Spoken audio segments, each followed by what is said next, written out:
Always remember right pedal, right hand thread, so we have to turn anti-clockwise to unscrew.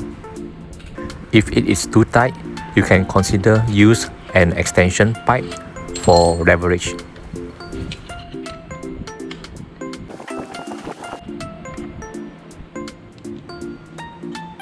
Remove the end cap.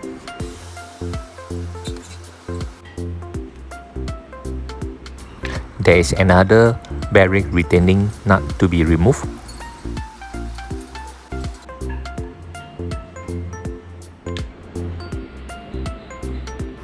We need the socket spanner to reach the shaft nut. Secure the correct size Allen key on the vise in order for us to place the pedal shaft on top of it later. Remove the shaft nut. Remember, turn clockwise to loosen.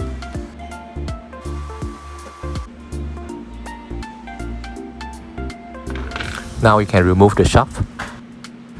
The shaft looks good without corrosion and wear. There are two drive end bearings and one free end bearing.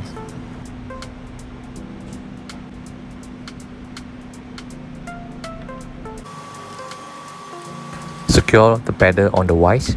You can lightly tap out the bearing using a long Allen key.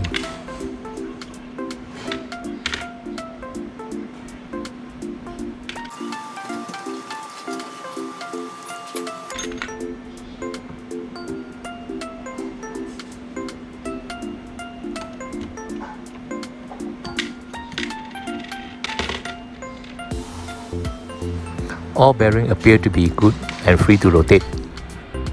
After checking all parts are good, now it's time to assemble back. Place the well-greased shaft on top of the Allen key. Insert the seal.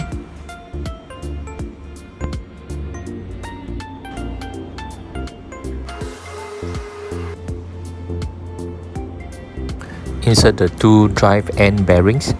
You can push in by hand. The bearings will sit in properly once the nuts are tightened.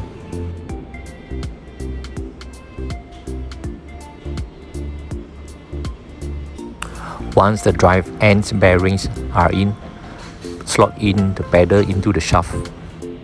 Give few light taps on the pedal. Insert the free end bearings.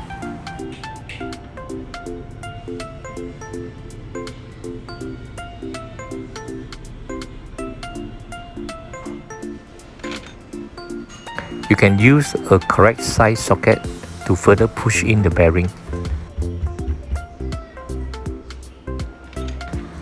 Now tighten back the shaft nut.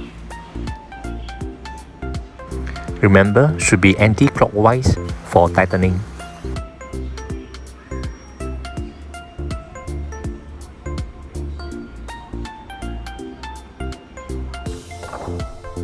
Then tighten back the bearing retaining nut. Both the bearing retaining nut and the end cap are clockwise for tightening.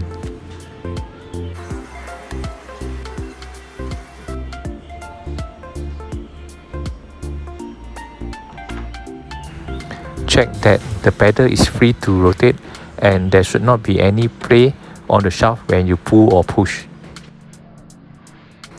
Finally, place back the end cap and tighten.